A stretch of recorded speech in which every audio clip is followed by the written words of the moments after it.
Dr.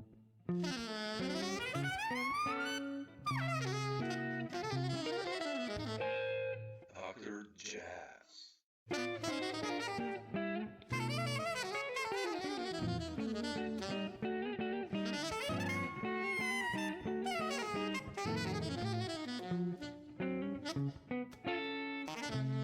Yeah. I know, and I'm sorry it took so long, but I was persistent enough.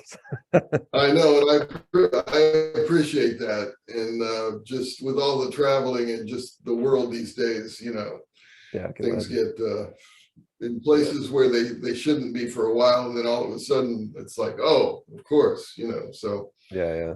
Yeah. But yeah, we did it. So come on, Yeah, that's good. Happy. I'm impressed by what you've been doing with these interviews. It's really quite a project. Yeah, I started it And, during COVID.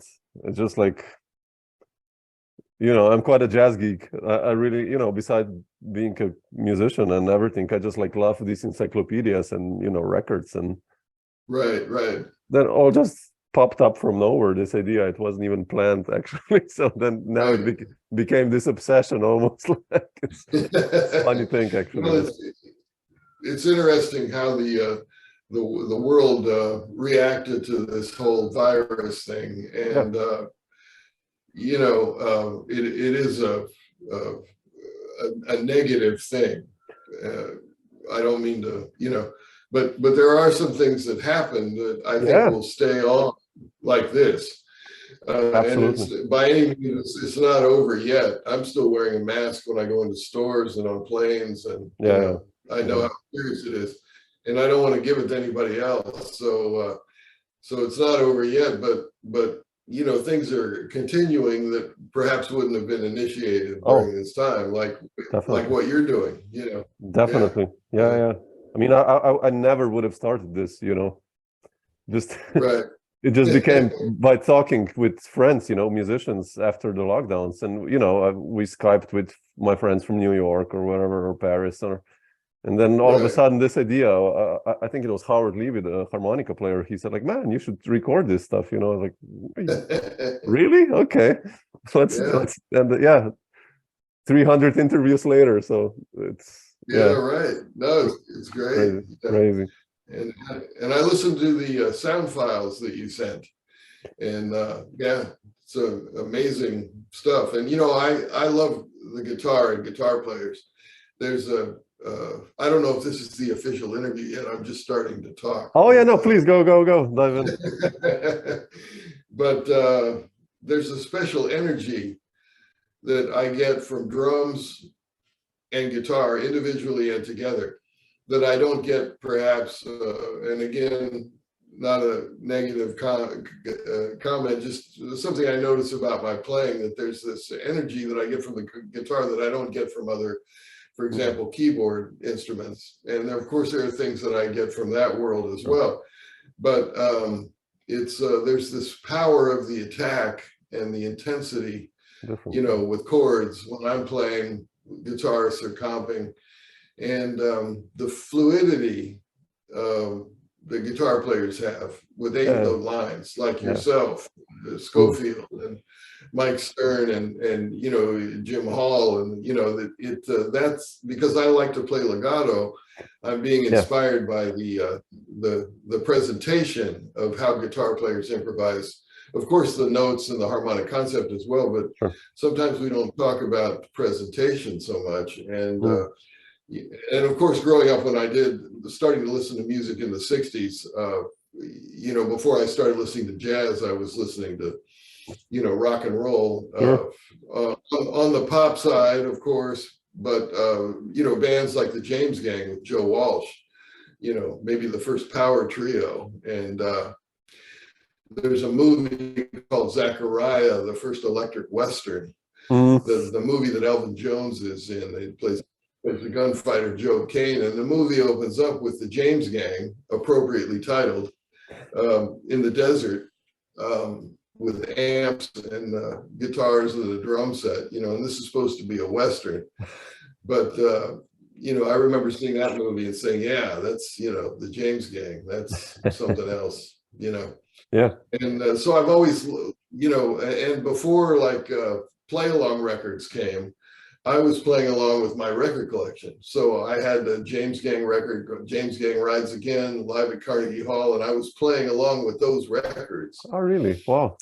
Trying to figure out what notes to play, harmonic things, because the play along record thing really hadn't started at that time. So this is how I learned that we're in this key and these notes work, and these notes sound a little, in young ears, sounded wrong. But of course, then I later became to embrace every note on every chord. So, but that's kind of how I started playing along with rock guitar records and Hendrix, of course. And so I've always had this special, affinity for the guitar. And in the band that I had, well, for many years, I say had because it was with Vic Juris, and he unfortunately passed away 3 years ago. I love that group. I love that group. But that band, oh, thank you. That band, was, I mean, Vic and I played together for many years, and different kinds of projects, and I really miss him and his sound. But we were good friends as well. But that's why I wanted to play with him, because he had that thing that I love from guitar players. And now I'm starting to play with Rez Abazi. Really? Who's that's amazing. Guitar. Oh, sure, I know Rez. Yeah. So we're gonna start playing, and some of that music from the record I did with Vic, "The Moon Is Waiting," and some new things Rez is bringing into the picture. So my guitar adventures continue, and I'm listening to your stuff, and I'm thinking, man, we have to play together. This is what you were doing, from the free stuff to the other things. It's it would be an honor if you're ever in Europe. Along with you. If you're ever in Europe, drop me a line. We'll get something together. I'm gonna start playing along with your stuff. Okay.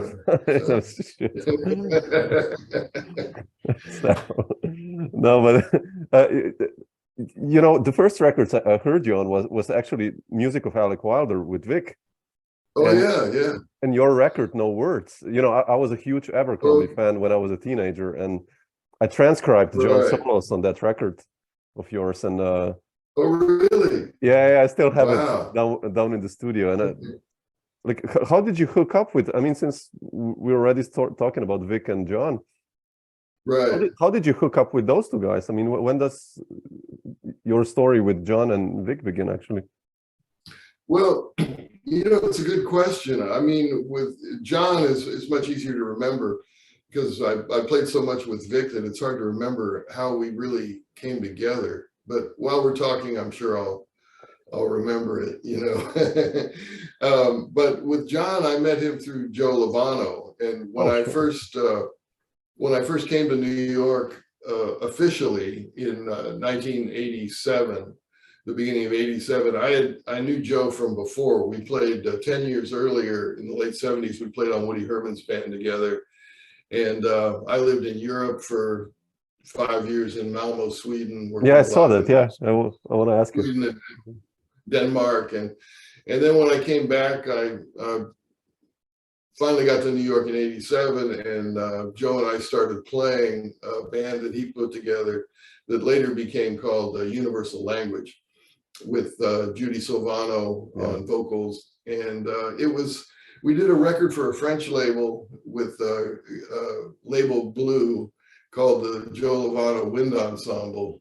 And that was with Bill Frisell, Henri Texier, the bass player, Paul Motion, and Gary Valente.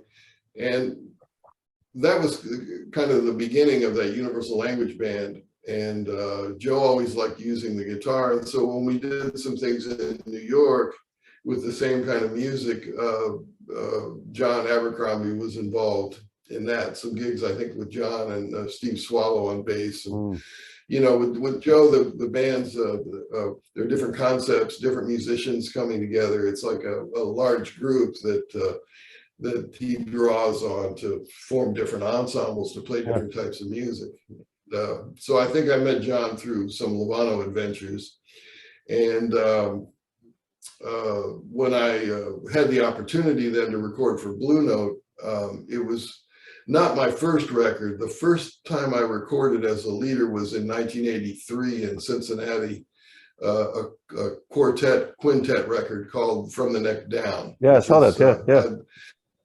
I'm going to try to get the rights to it and remix it and release it on Bandcamp, because it is the first Hagans leader record. Yeah. On a small label in Cincinnati called Mopro that was initiated by a couple that loved the Blue Wisp Big Band, which was like still in existence. They've been playing every Wednesday night for, I don't know, 50 years in Cincinnati, an incredible band. And so they recorded that band, and then I approached them about doing a quartet record.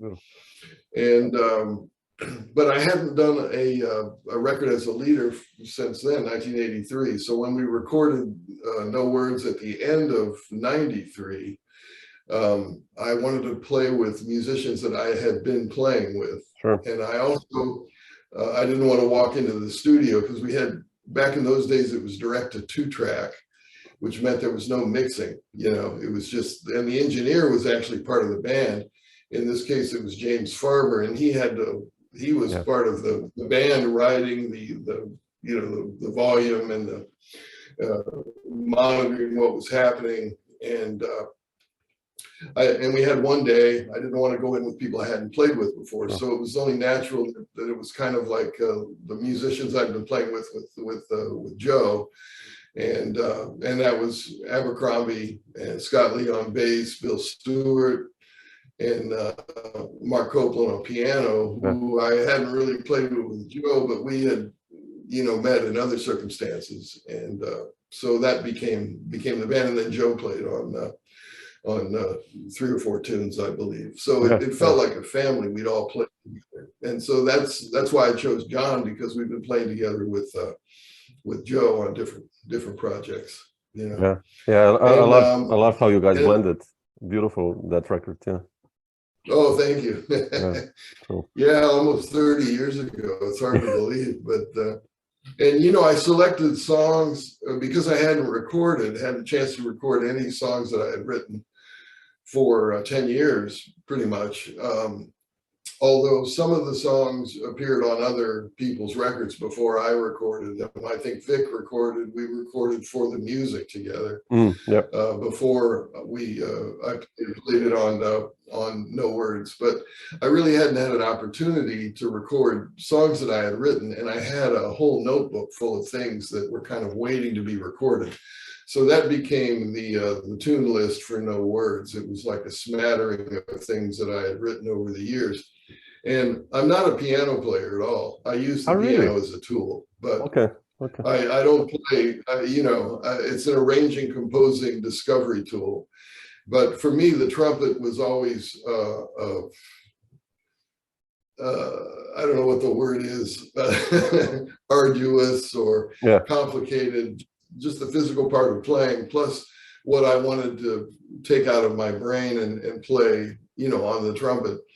So I never really had the opportunity, because I was so involved in playing the trumpet, to really explore another instrument. So I use it for composing and searching. But the songs that are on No Words pretty much were written at the piano. Finding chords and playing a melody note, like For the Music, for example. Walking Iris and that Nog rhythms, or that. I love that record. It's like a beautiful music there. Oh yeah. Well, thank you. And I'll get back to For the Music in a second. But you bring up Waking Iris, which is named for one of my daughters, and I wanted to write a beautiful tune. And there's a Tom Harrell tune. Tom Harrell is one of my all-time heroes as a composer, trumpet player. Yeah, everything. I wish I could play like Tom, but I don't hear those things. But it's always like I'm always have goosebumps when I hear him play, because the melodies are so beautiful. Yeah.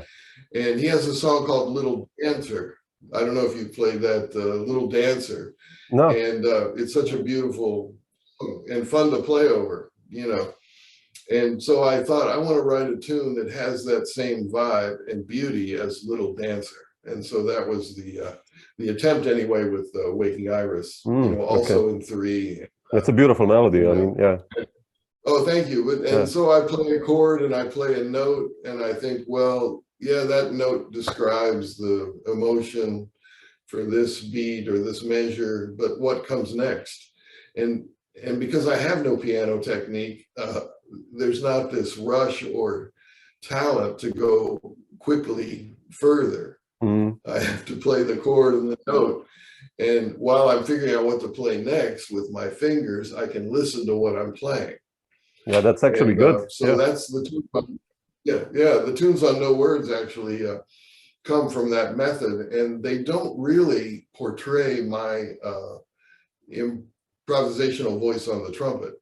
They're not angular. They're not going all over the registers, you know.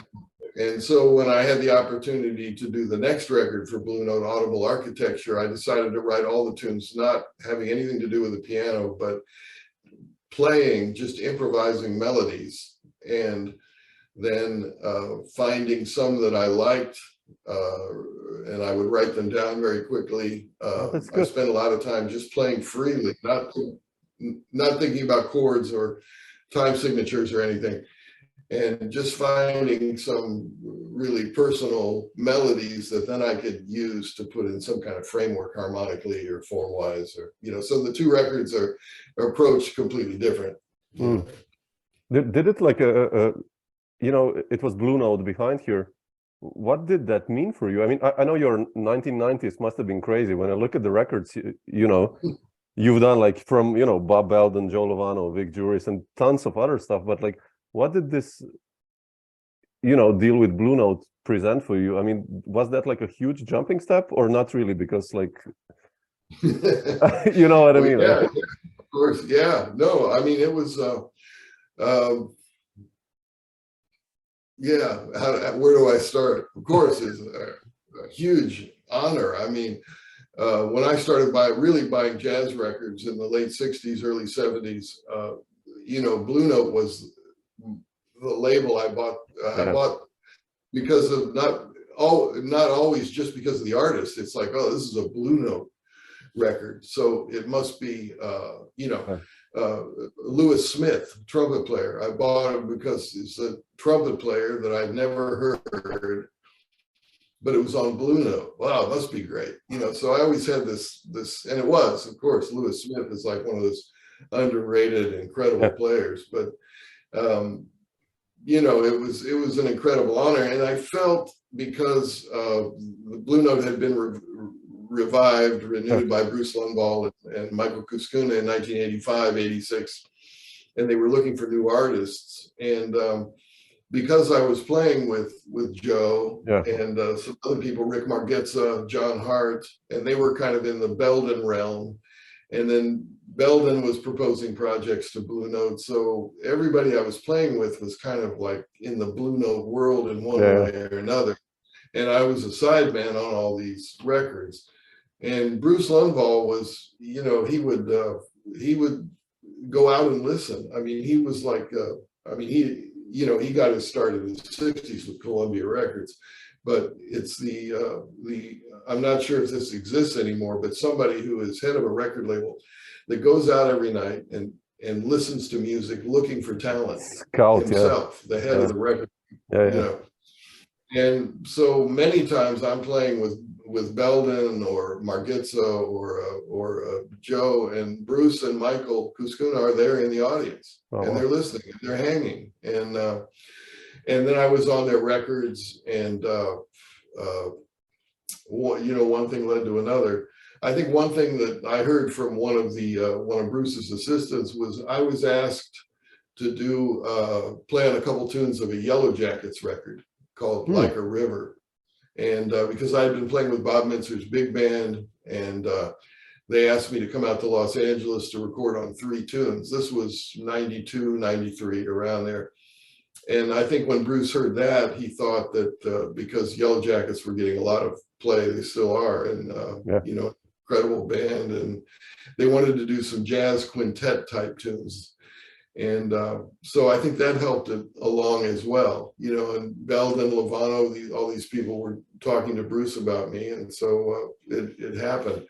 But there was, you know, we talk about the music business and strategy. I did have, I was thinking about this, you know, when I'm going into play on a Bob Belden record, I'm thinking, this is an opportunity to be heard. Now, I don't plan anything in advance. I don't try to play a certain way. I try to keep it as in the moment as possible.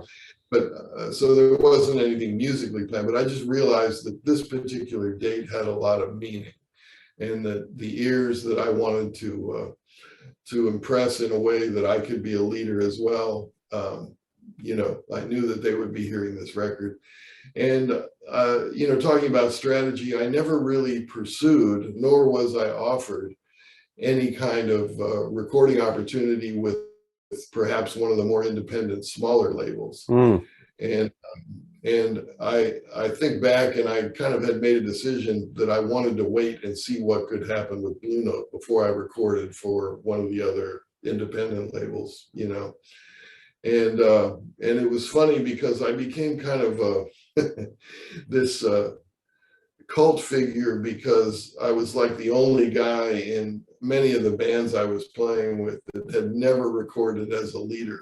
It was like this anomaly, you know, and people would ask me about it, and I'd say, well, nobody's offered anything, so, you know. And it was true, you know. Blue Note, after the record I did in New York, or I'm sorry, in Cincinnati, in 10 years, nobody offered anything, and Blue Note was the next that did it, so of course, you know. And it was a great opportunity because of the other people I was already playing with, Joe and Bob Belden, of course, all of his projects. Yeah, it's incredible. Yeah, that culminated really in 3 records that are 3 of my favorite records that I've been a part of. The 2 drum and bass records, Animation, Imagination. Yeah, I love that one. Yeah, that's incredible. Yeah. Thank you. And Reanimation, the live version of that same band, and also Bob's Black Dahlia. And so maybe 15 years of being a sideman and a leader on Blue Note was this incredible thing that led up to those 3 records, you know. So it was a great experience, you know, incredible. Yeah. I can believe that. Yeah, but still, like, you know, what led you then? I mean, I really want to talk about a conversation, your latest one. You know, I've listened to it. It's some beautiful arrangements you've done, and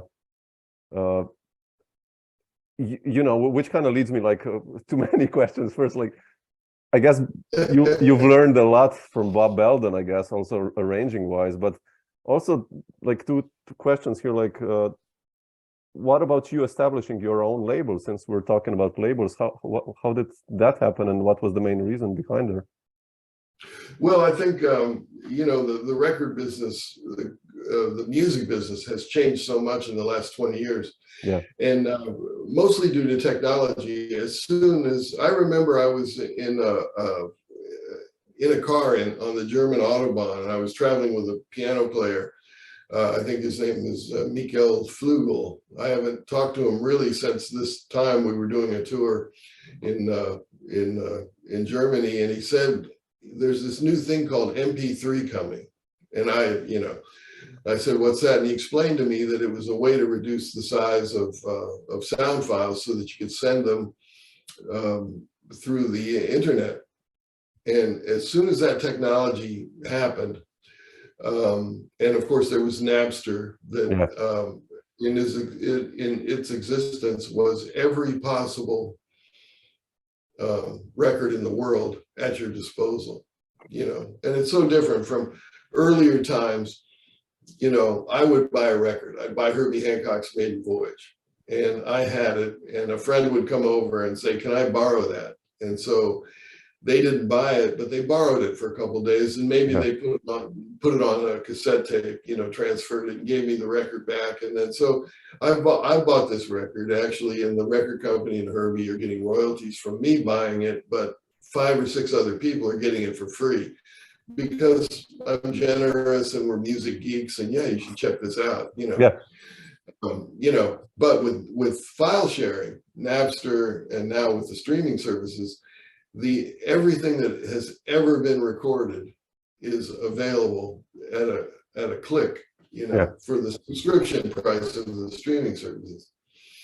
And and this has been a gradual but very forceful forward motion, you know, with this whole thing. You know, iTunes it was incredible. All of a sudden you could buy one track or a whole album and download it, and all of a sudden you go into a medium-sized city and there are no record stores anymore. Yeah. And Tower Records is gone, and the labels are working on this basis as we'll do like a leasing thing. You pay for the recording, you pay for the musicians, and we'll put it on our label and we'll take care of the promotion. So there's like the splitting of the duties and finances deal, you know. And so really the technology changed everything. Some musicians would say it destroyed everything, but you know, that's kind of a bitter way of looking. I mean, technology changes everything. Well, sure. What about the automobile? You know, the blacksmith his job is to hammer out horseshoes for the horses. And what is he thinking when he sees the first steam engine little bicycle go by his place? It's like the future. You know, are you going to stop that to protect the guy making the horseshoes? You know, so no, technology just, you know, this is what it is, and we have to use it to the best of our advantage. And one advantage is to start a record company, and that way you're in control of everything, which was always a problem. And any kind of monies that come in go towards your expenses. You're in control. I mean, Carla Bley started this, you know, decades ago, being in control of your own music. My first gig, a professional gig in 1974 was with Stan Kenton. I played with Stan for almost 3 years. One-nighters, you know, we had a couple of weeks off at Christmas, and other than that, we were playing every night. That's, you know, crazy, and that's really how I developed my my melodic and harmonic way that I think about. But Stan recorded from 1940 to, I'm just throwing out approximate years here, 1940, 41. For 30 years, he recorded for Capitol Records, and was an incredible seller of records because he was one of the main big bands, but also completely different than any of the other big bands. Very exploratory. But he got tired of them wanting him to do like the hits from the musical Hair and Finian's Rainbow and you know, things like that. So he started his own record company, which was radical in 1970, the Creative World of Stan Kenton. And the road manager on every gig, you know, 320 gigs a year, had a table set up selling LPs. Oh, wow, I didn't know that. Wow, really? Yeah, and Stan was smart. He leased or bought the masters of those 30 years of Capitol Records.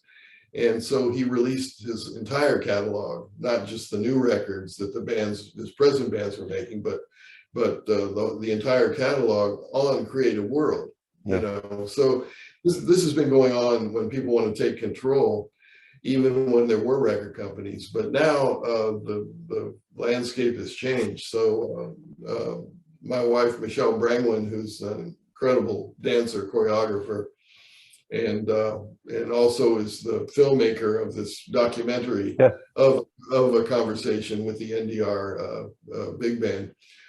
We decided to take control of the music that we can lease or own, and so we have 3 releases that are out on Waiting Moon Records. The Moon is Waiting came out on Palmetto 10 years ago, but it was just a leasing deal. So now we have the rights to that. So that's available. And the first record that I put out with the NDR Big Band in Hamburg, which is an incredible orchestra. It's a band of soloists. Everybody is a soloist and plays with their own individual distinctive voice. And I've always been a big fan of the movies of John Cassavetes. He was an actor in some Hollywood blockbusters, but he also was a filmmaker, and inspired like many in the French New Wave. There was a mutual inspiration going back and forth.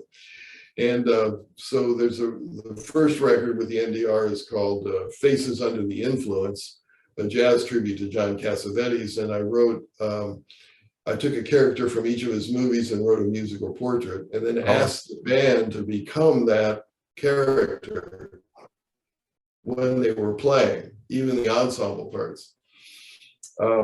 Because there wasn't much music in Cassavetes' films, and Michelle and I are watching the films, and I'm hearing all sorts of things that could serve as a soundtrack.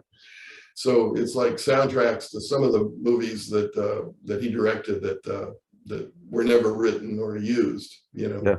And that brings us up to a conversation, which is also an hour-long suite I wrote for the NDR Big Band, where I divided up the band into mixed instrument groups and gave each of these mixed instrument groups an opinion and a vibe as if they were taking part in a conversation. So there's a group that might have a clarinet, tenor, trumpet, trombone, another group, and this is the abusive, inflexible group, was 2 trumpets and a tuba and a trombone, the brass, you know. Yeah.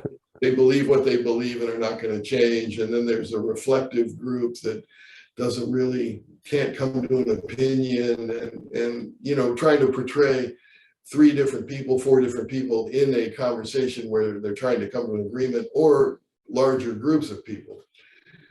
And so each group has its vibe, and so I gave them musical themes that portrayed their opinion about this unnamed subject. Yeah.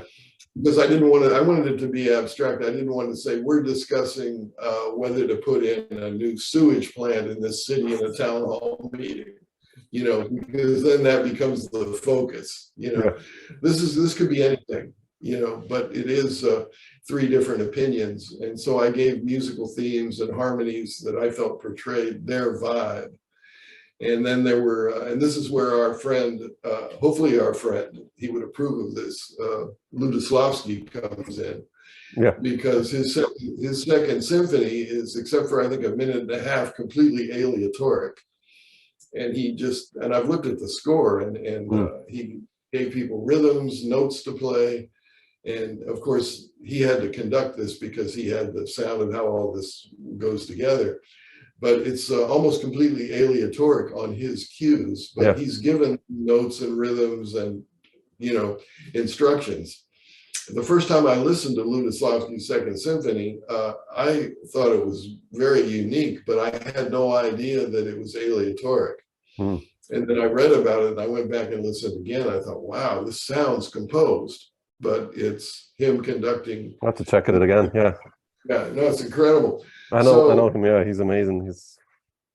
So with the conversation, what I tried to do was give different themes that portrayed this group's opinion, and then in their solos they were given those themes, but and approximate rhythms, and asked to adhere to the pitches and use approximate rhythms, and then improvise around those things. So it would be like somebody taking part in a group conversation.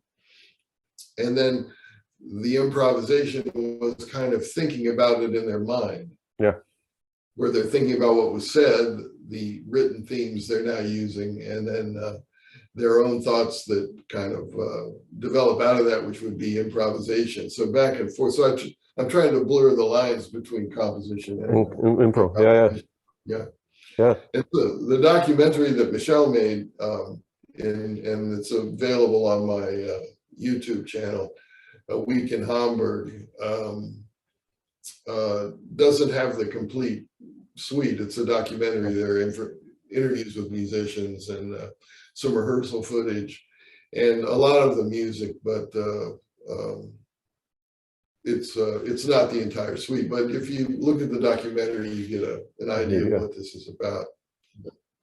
How did you come up with the idea to do this project? What was the background actually, or the initial impetus to start it? Or well, I was the musical director artistic director for the Norrbotten Big Band for 15 years, which is a band in Sweden. Yeah.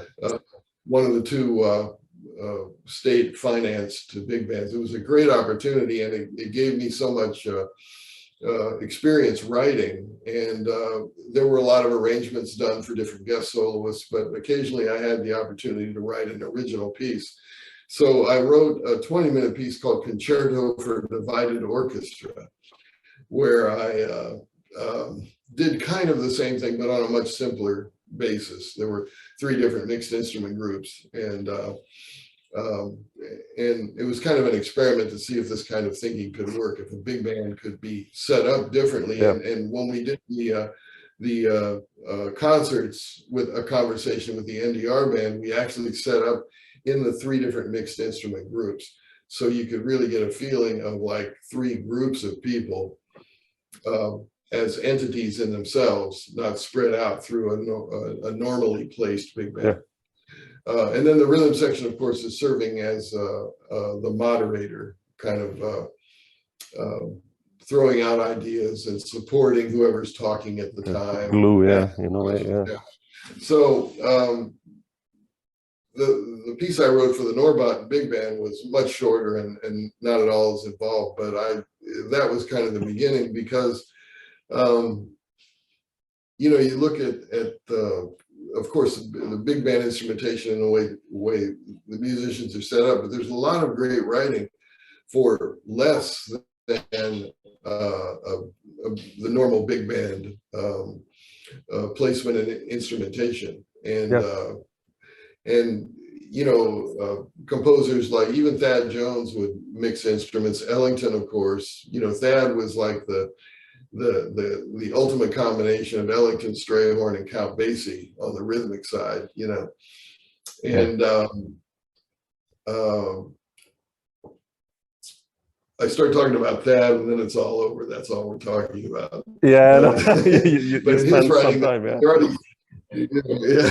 in his writing, there are mixed instrument things that came from Ellington. Gil Evans, of course, George Russell. I mean, people have been breaking the boundaries of sectional writing since the beginning. And so that was part of it. And I'm really interested in orchestration and how to combine different instruments and write for them so that it sounds like just one instrument with all the timbres of these 5 instruments, an instrument that has not been invented yet. Yeah, nicely put, yeah. Bass clarinet, cup mute in the trumpet, alto flute, trombone with a bucket mute, and soprano saxophone, and writing things that you know, make it sound like one instrument. Yeah. And of course, that entails that the musicians have to blend and play rhythmically together, so it sounds like one person playing something, all those timbres. But that's what I'm interested in, creating otherworldly sounds. And then that brings us to Olivier Messiaen, because he created all these, the orchestration is incredible, you know. He's and the Triangular Symphony using the Ons Marchand, you know, one of the first electric instruments in a symphony orchestra. I mean, it's just incredible the sonic worlds that he created. You know? You mentioned Thad Jones, and you know, I know he lived in Copenhagen for some time, and of course he's one of the greatest ever. Like, but how did your story begin? I mean, since you mentioned him. Well, it's funny. I saw Thad many times at the Vanguard.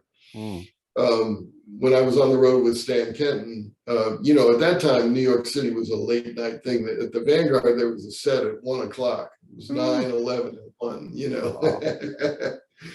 And so if we played, we're staying in New York for a week or 10 days, and we're playing somewhere in New Jersey, or we're playing out on Long Island, or a club in New York that's an earlier venue, you know. If we were there on a Monday, we could almost always make the 1 o'clock set. So I remember seeing Thad, you know, sitting there right in the front row, and play the cornet and the conducting. And, you know, he was my hero. He's one of my 4 trumpet heroes, along with Freddie, Woody Shaw, Miles, of course, and Thad.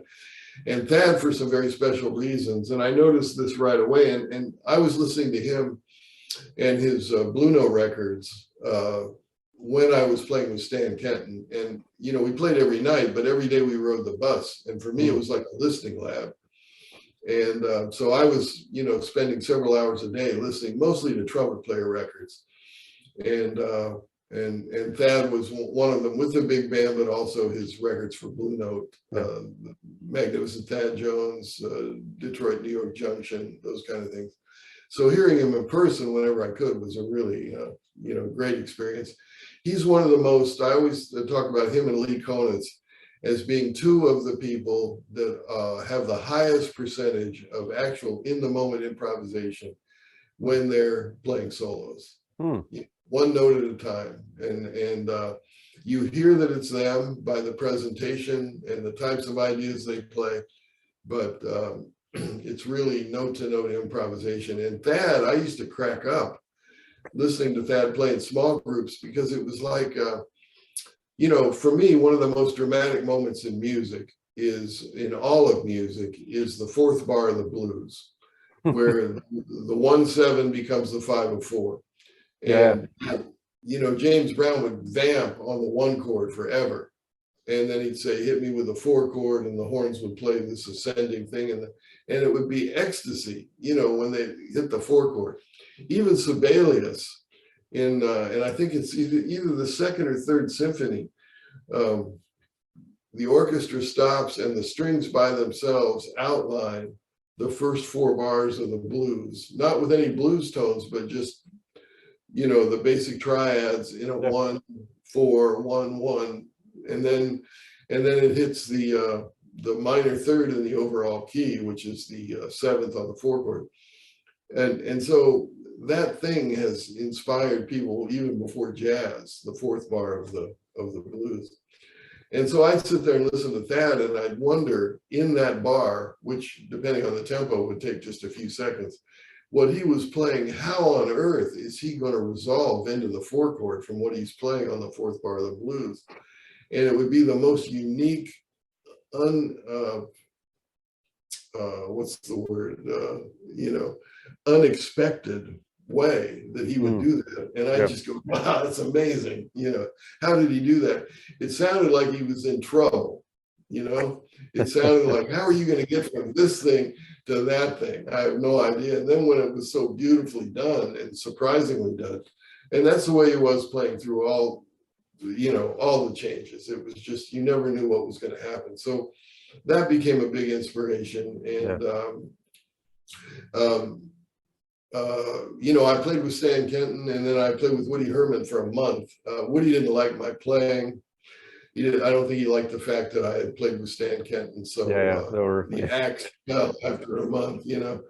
And we had done with Stan Kenton a tour of Europe in the fall of 1976. And I made some connections and made some friends in Sweden. And, you know, I had planned to be on Woody's band for quite a while because it was so different from Stan's band. And I knew I could learn a lot of things playing in more of a swinging bebop kind of situation. And when this happened, I just went to Sweden and on a tourist visa, and thought, well, let's see what happens. I've been riding a bus for 3 years. Let's see what happens with this, you know. And I started working right away, and there was some work that I could use to get a permit to stay and work officially. And I started playing subbing in the Danish Radio Big Band for 2 of the trumpet players. They had 2 jazz players, Alan Buczynski and Idris Suleiman, who was a big hero of mine from, you know, playing with Bird and Kenny Clark from Lovano records.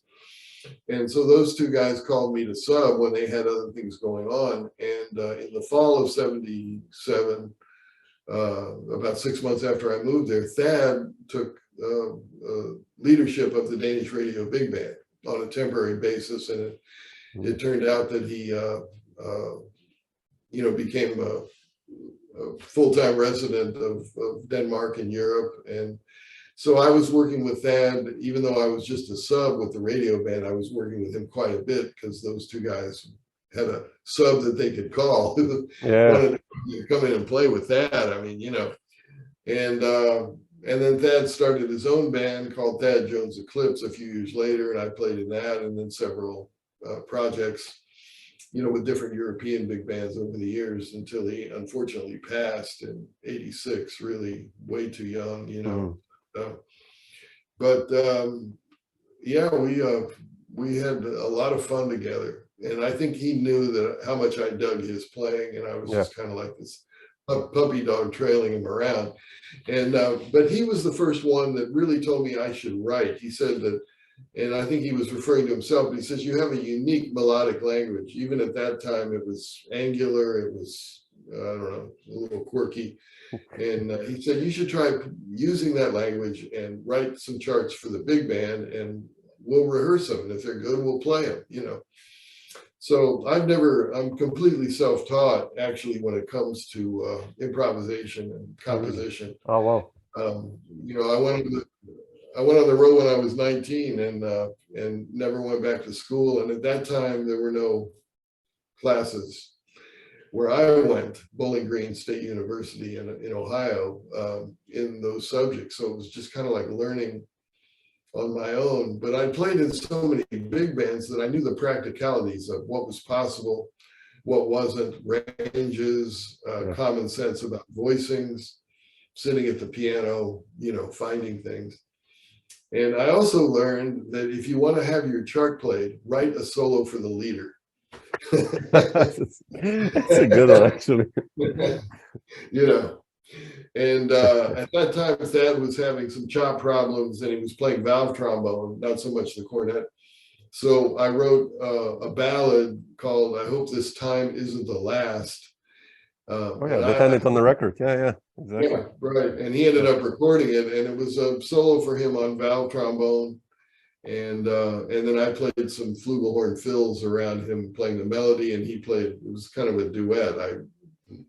My big ego said, oh, I'm going to play a duet with Thad Jones. So that's what I wrote. But that was actually the first chart I wrote, and he ended up recording it. Wow. Now, the second, just to contrast that, I thought, okay, now I can write big band music. So the second chart I wrote was an experiment. I wrote 2 lines, the melody to the swinging kind of 32 bar tune, medium swing. And then I wrote the second time through a counterpoint line. And the first time through, half of the band played the melody, half of the band mixed instruments again, played the counterpoint. It worked.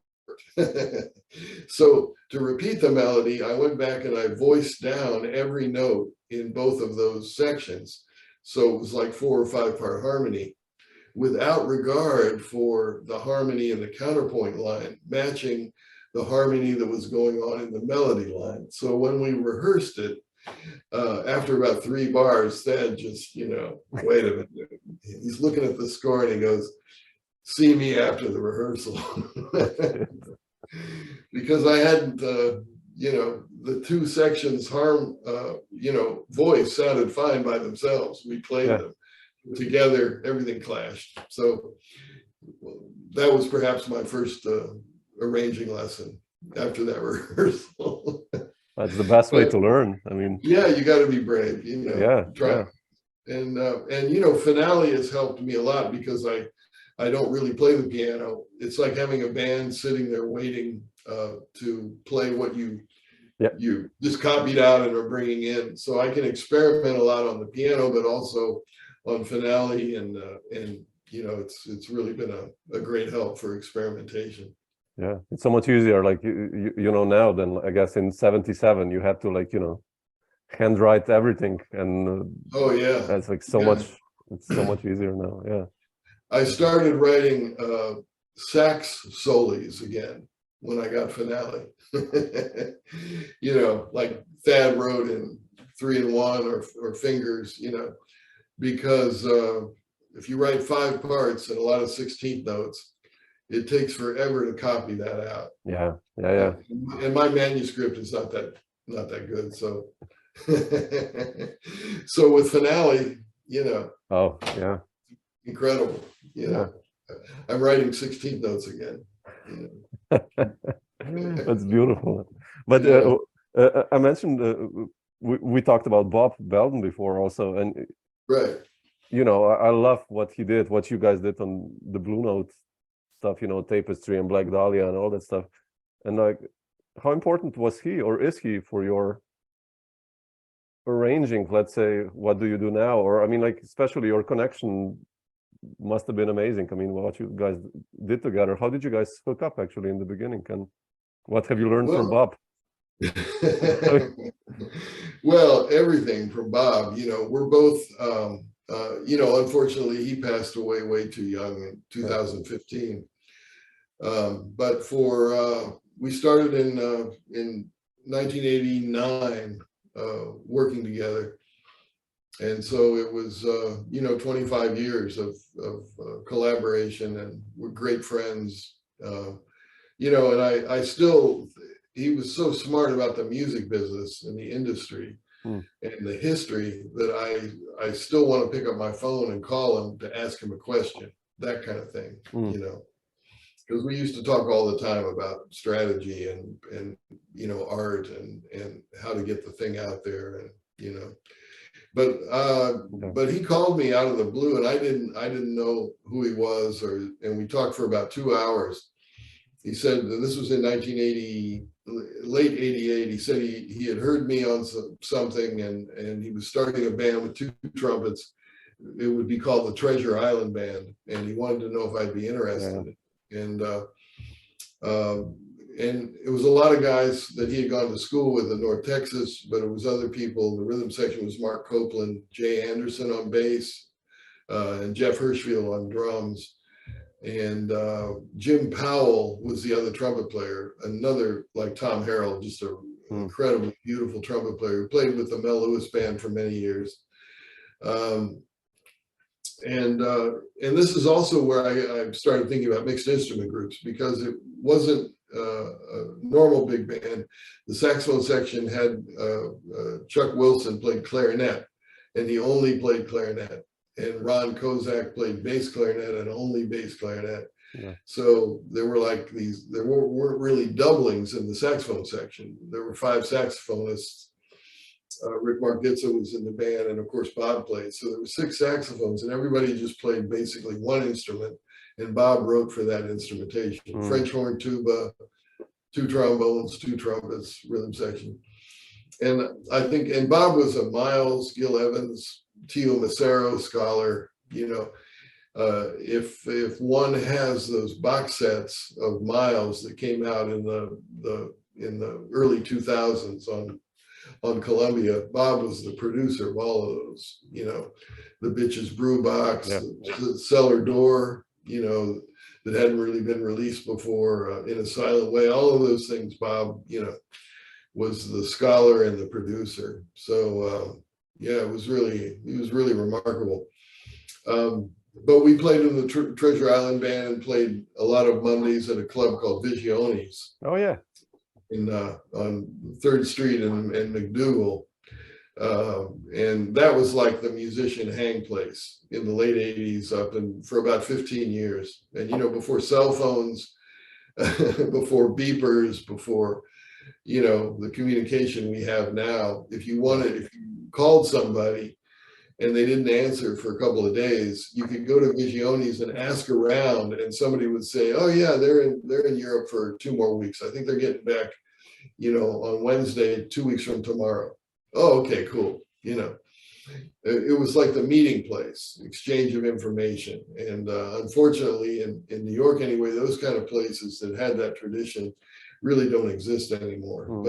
And it also, it was a Spanish restaurant, and the people that owned the restaurant just wanted good music. They didn't get involved in lineups or what type of music you played. And so we played a lot of Visionis. Maria Schneider's band, I played with her band from the beginning as well. We played Monday nights there for about 4 years before I had to leave, and I got busy with the Norbotten band and other things.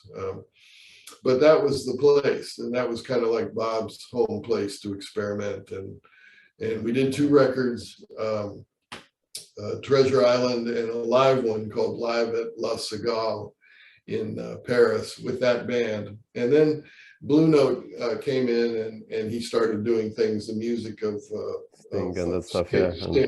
Sting, yeah.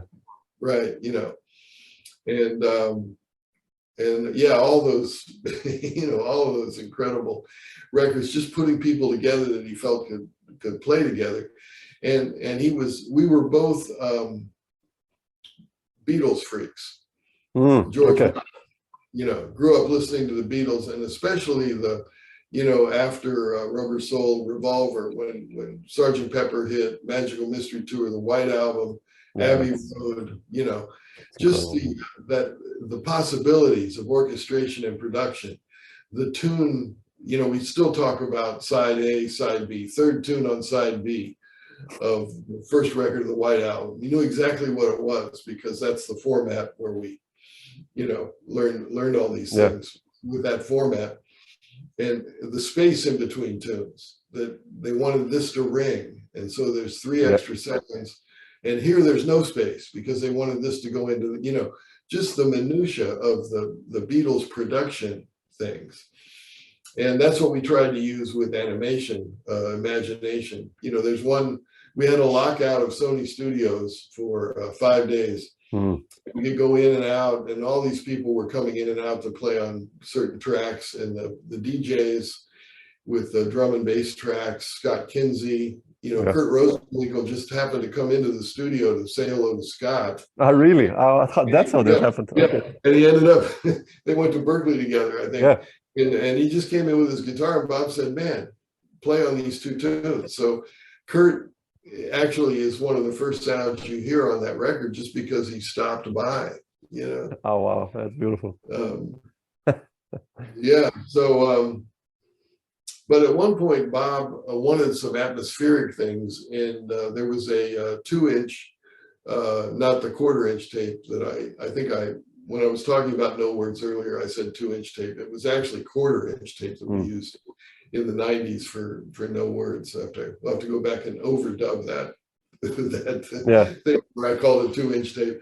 But this was 2-inch tape on an old, you know, old recorder where if you were going to splice something, you actually had to get out the razor blade and use this. To cut it, and you know. And he went in and recorded the piano just himself, playing different sounds, clusters, little things. And then he came back in and he turned the 2 reels upside down so it would play backwards.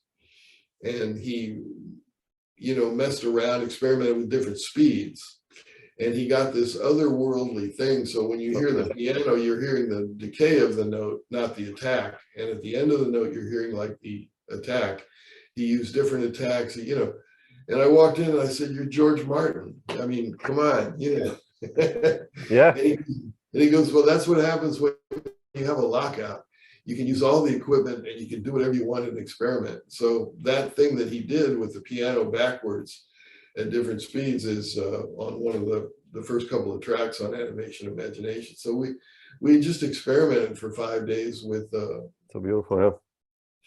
And the hook was that we knew that there would be comparisons to Miles with this. Yeah. And you can't avoid it, you know. So I didn't play with any effects. I played totally acoustic. There might be a little reverb, but I didn't use any kind of the effects, and the soundscape qualities were being made by other instruments. And so there was just kind of this lonely acoustic trumpet, or this wild maniacal trumpet, you know, totally acoustic, you know. And we started off talking about my guitar influence, but there's a song on both of the Animation records called Trumpet Sandwich. And there I'm trying to play like, and it was totally improvised. Bob just said it was David Dyson on electric bass, Billy Kilson on drums, and me. And go in and play something with some energy. And we didn't talk about it. We turned the lights off. We and they started playing this groove. And I thought, okay, now's my chance to be Joe Walsh. So that cut actually is coming out of the guitar influence. And when I couldn't think of anything more to play, I just started screaming in the horn, you know. And I have to re-listen. I have the CD actually. I'll put it on just to see it. Yeah. So yeah, no, and that's the you know, the relationship with Bob, just everything was different. It was challenging, but in a very relaxed way. He was never like maniacal. I want this, and we have to do it this way. And why did you do that? It was nothing like that. It was like, roll the tape from the minute we walk into the studio. Get everybody saying hello to each other. You know, we'll use it. There'll be something we can use.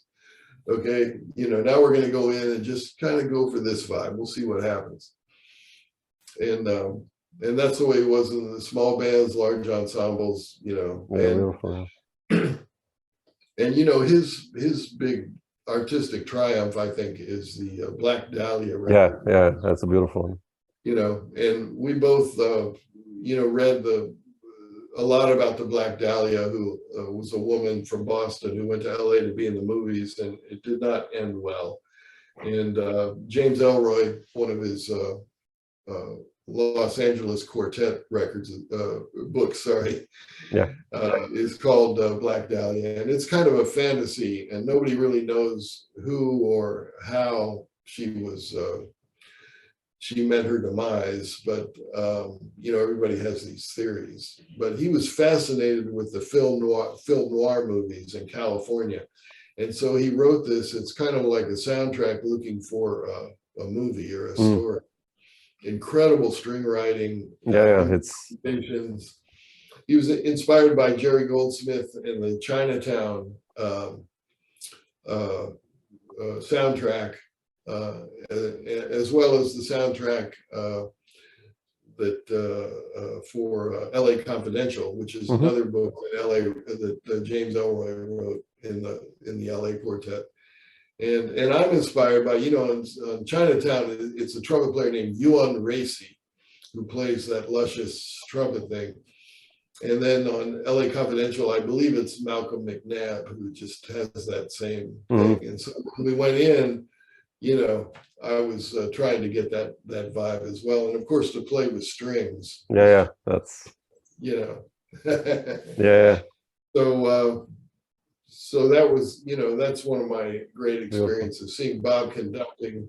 Unless he played on a few of the songs on Black Dahlia, but and he had another conductor come in to conduct those so he could concentrate on playing. But when he was conducting and the emotion in his conducting, there's some videos on YouTube actually of. Oh, I have to check that. Okay. Because he also was one of the first people I played with that filmed sessions.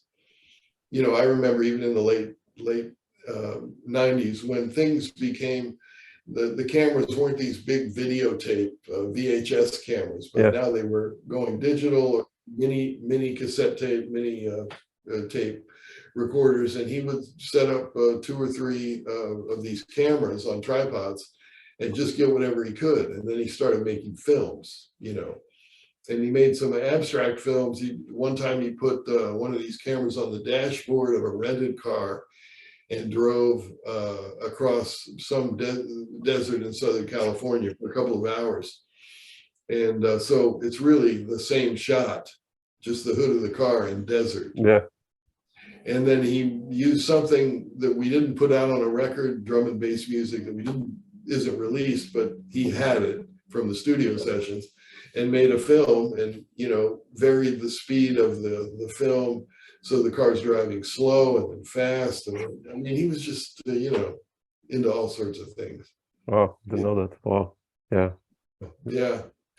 Your 1990s sound incredibly busy. I mean, like, just like, you know, there's the main names you mentioned, but, you know, you mentioned guitar players. And I have one record that you did with the Liberation Orchestra with Mick Goodrick on it and Charlie Haden. And like, how did you end up? And there's Tom Harrell, I think, is playing trumpet there as well, if I'm not mistaken. Yeah, you know, and I've heard about this record, but I don't have it actually. And It's like a bootleg kind of like thing, to- but it's how did you end up playing Yeah, with Liberation? Were like a regular Well, member or just like subbing or? No, it was, I'm not really sure. I played with, on Universal Language, Charlie Haden is on that record. It's Scott Lee plays some of the bass things, Steve Yeah. Swallow, Charlie's on it, Jack DeJohnette, Abercrombie. It's kind of like, that's where I first met Charlie. And then I think his manager and Joe's manager personal managers were the same. Okay. And so there was like this, this bleed over into different worlds. And I think because the band didn't work all that often, just when it was requested special concerts, Charlie kind of put together the band with the regulars, and Earl Gardner, Yeah. great lead trumpet player, was in the band. And I think in Montreal, there's a video of the entire concert where I'm playing Earl's part and Ryan Kaiser. Oh yeah, I love. Yeah, he's amazing. Yeah, he's playing like Tom Harrell. I think the usual trumpet players at that time were Earl Gardner and Tom Harrell. And then there's one where I'm playing with Earl and I'm subbing for Tom Harrell. So I was kind of on the list. And because the lead trumpet book really wasn't lead trumpet, like in a big band, I could sub for Earl, or I could, and no, it was a great experience. It was incredible to be around Charlie because, I mean, Yeah, sure. he was such a special spirit, Yeah. And just to, hear him talk. And I remember during the Universal Language sessions, we did it at Skyline Studios, which was in Midtown. And while they were working on sounds, or Joe was recording with some of the other people, I was in like the coffee room, the hang room, and Jack and Charlie were talking. And I was just kind of like the fly on the wall. Yeah, sure. And Jack was talking about late at night in Chicago, he could get the same radio stations on AM radio, because at night after the sun goes down, AM carries a lot further. He could get the same stations that Charlie's family band was playing on, in Arkansas, Oklahoma, Missouri, that area, playing like real, not the commercial country western that we know today, but the original organic coming out of folk music. And Charlie was part of a family band. And so they were like trading memories about, man, I wonder if you heard me when I was, 7 years old and I was, there, that kind of thing. It was really interesting, like a human moment between two of my idols, Heroes, yeah. Incredible. Yeah. Beautiful. Yeah. So, the 90s, there was money floating around. Just in the United States in general, it was the era of Clinton, and the Reagan Bush thing was all about business. Everything they did, don't get me started, was all about business. And business in the 90s, when Clinton took over, there was just money to spend. And the CD revolution had happened in the late 80s. And what that did was it made everybody go out and buy things they had on LP.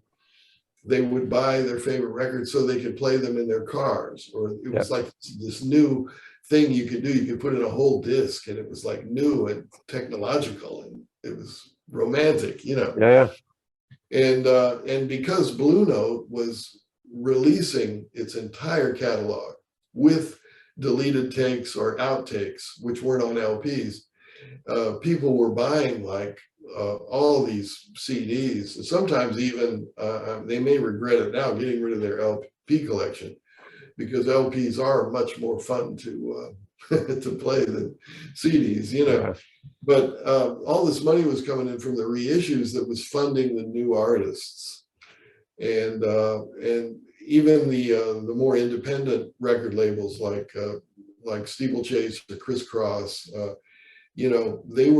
People were buying CDs. There was this appetite for, and because it was a new way to listen to music, simply technology again, dictating exactly. what happens. And so I was recording as a sideman, and Blue Note got a little bug that I was playing on so many people's different records, but because they thought it would interfere with the sales of my own. But they also said in the same sentence, look, we're only paying you to do these records. We know you got to make a living. Just try to confine it a little bit. But so I did turn down some things, but the people were asking me to play were like amazing musicians, and you have to think of the art first, Sure. Yeah. And also paying the bills. But sure. But yeah, the 90s was like I look at the list sometimes on my Wikipedia, which I have nothing to do with actually, except I went in one time and changed a few wordings of things. I look at that list and I'm going, really? That's crazy. But I remember, I didn't have to warm up for about 10 years. I was playing all the time. I was leading the band in Europe, doing all this recording. A lot of the recordings I did would have, when it was released, they'd have release gigs, a week here, a week there. But really the economy changed everything, and it became much more expensive to live in New York, to exist in New York as a club. The mom and pop places, the little places like Visiones, couldn't afford the rents anymore, because the business model didn't work for what now the landlords were going to charge, because they knew they could get much more if they put in a corporate-owned coffee shop, that kind of thing. And so a lot of things have kind of,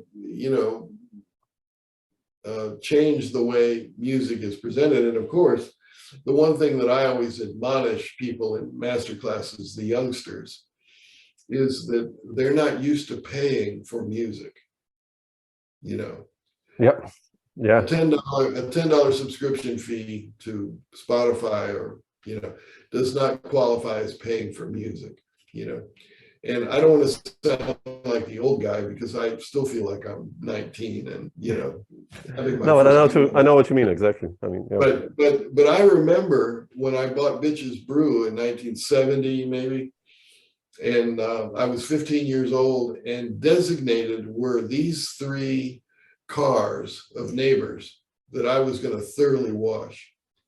Outside, inside, vacuum, cleaning the windows, polish, 3 neighbors' cars. And the money I made from that, I was going to use to buy Bitch's Brew. And if I hadn't have done that work, I would have found another way to buy Bitch's Brew. But still, that's, and so it means something to me, because it was in July and I was sweating and miserable cleaning those cars, But I remember that's what it went for. And really, all of my extra money over the years has gone to concert tickets, buying books, buying music, and I kind of have a rule for 10 videos that I watch for free on YouTube, I have to go to Bandcamp and buy somebody's music, So, at least Bandcamp is good, that we as artists get like what 85%, or on Bandcamp Fridays more, right? All of it. So that Bandcamp is, I think, the only platform so far right now that kind of works. So right, so that's good, But right. Tim, I wanted to ask you, what's happening in the upcoming weeks and months for you, and touring wise, playing wise, or. Well, where to begin? There's 2 there's 2 projects that I'm doing that doesn't have anything to do really with playing or touring. One is a new commission from the NDR Big Band that I'm starting to work on. I've already started it and have lots of notes and things written. And this concerns, it's called, the piece is called In the Key of Synesthesia. Okay.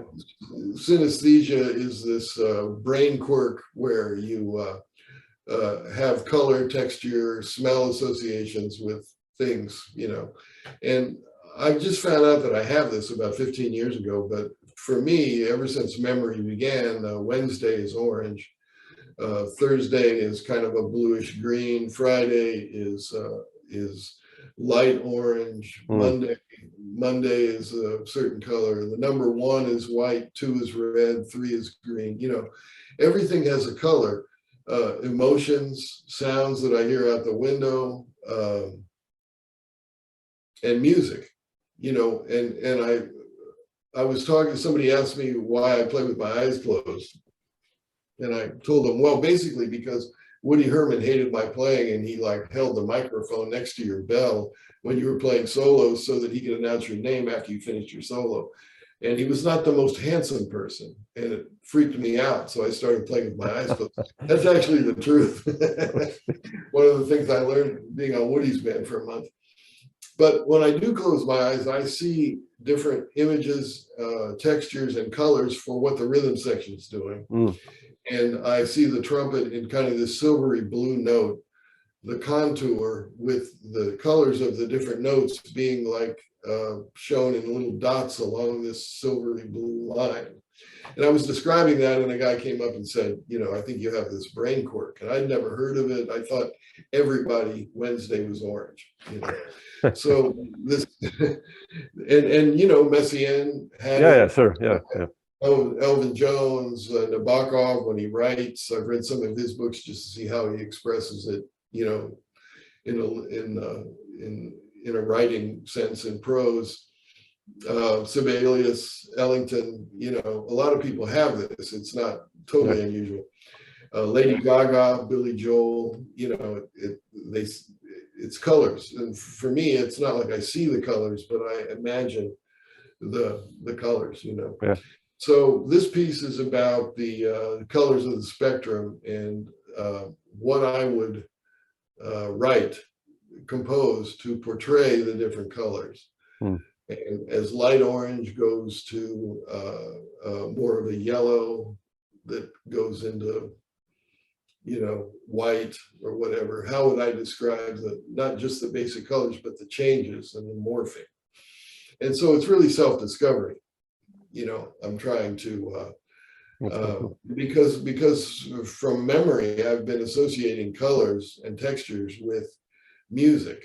Yeah. And so I'm going back and listening to like stuff I listened to in the early years that I've mentioned, you know, rock and roll stuff, the Beatles, early jazz records, because I know I was registering something of colors in these records, but was not aware that it was a thing. Yeah. So now I'm trying to analyze basically the musical influences and color of my entire life, and then put that into this composition for the NDR Big Band. Oh, fantastic. Which will, like the other ones, include aleatoric, you know, writing, as well as I'm contemplating having some kind of audio-visual thing, portraying more. Oh wow! Okay, well that would be cool. You know, that kind of thing. Cool. So it's quite involved, and so I'm not touring so much in the next 2 months of playing gigs, but that's what I'm going to spend a lot of time doing. Oh, sure. And the other thing I'm working on, people have asked me for years about my concept of improvisation, because it is a little quirky, the melodic thing, how I approach harmony. So I'm finally going to start writing a book about this, because I think. Oh, really? Oh, wow. It's time. I've never thought I have enough information, you know. But and it'll be somewhat autobiographical, because I'm self-taught. The way I learned is important, and I think there's so much information out there in you know, jazz education, that the self-teaching has perhaps taken a back seat to just information being given to them. And of course, they're learning themselves by using that information. But I think the way I did it was I had to figure out what I needed to learn. Me too. I'm self-taught too, basically, for jazz. I'm like, cool. I learned trial and error all the time. Right. No, that's great. It's a great way to learn. Yeah. You know? And you know, I can sing along with a lot of, especially students, but even some professional musicians.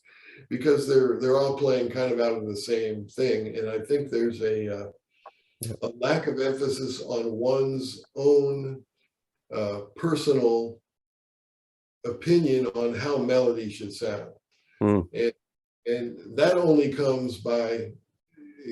becomes discovered by playing totally free, devoid of the world of right and wrong.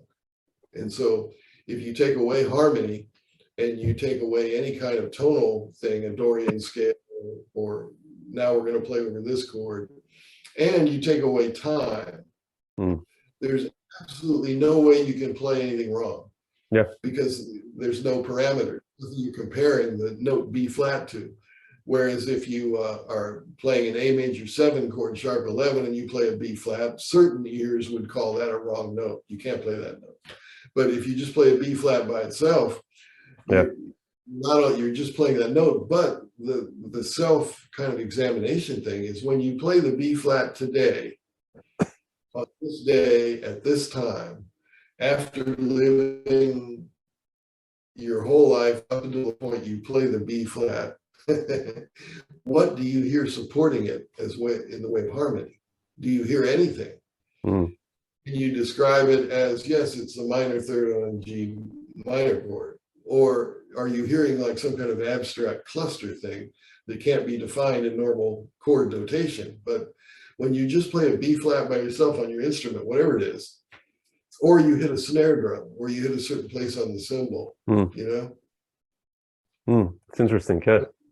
Really curious. You know, and I started doing this when I started playing the trumpet when I was 9 years old, without even knowing there was something called improvisation. It was just fun to do, to close the book and play something.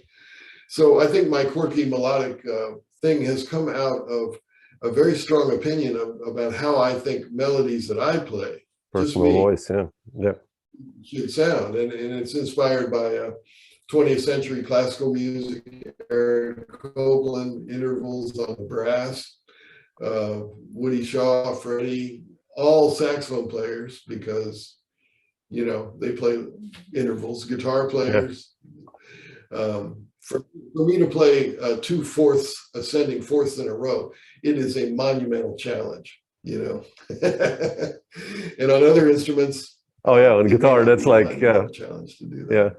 Yeah. So it's not only dealing with the trumpet, but how to play the things I'm hearing coming out of that basic naked melodic opinion on the trumpet, technically and physically, you know. But the book will be how I discovered that this is my voice, and the opportunity with Stan Kenton to play on a lot of modal things every night in a row. 50 nights, 50 gigs in a row without maybe a night off, and then we're riding the bus over that. So if the demand, and this was Stan's demand, play something different every night, and I've got 5 minutes on D minor, and in order to keep my solo, I have to play something different every night. How far does the Dorian scale go towards that, you know? So that's where I got into chromaticism. So instead of just talking about chromaticism, because when I would play on the D minor chord, when I would play the major third at the top of the staff, I'd hear something. I'd hear the bass pedal even more. I'd hear the drummer bash more. Stan would play clusters. That note meant something, you know, the major third on a minor chord. Yeah. And you know, and then I could, night after night, I could play with these things. So instead of just talking about play this note and you'll get this effect from the rhythm section, for example, it's important I put it in context text. So that's why some of this book will be autobiographical. It's what I learned in what situation, you know. Fantastic. So those are my two projects, away from just playing wild eighth notes for peace and love, you know. The next year, next year's gonna. Fantastic. Looking forward to all this. Yeah, beautiful. Yeah. So so it'll be it's a big year coming up of self-discovery and putting that in some kind of concrete form, you know. Fantastic. Cool.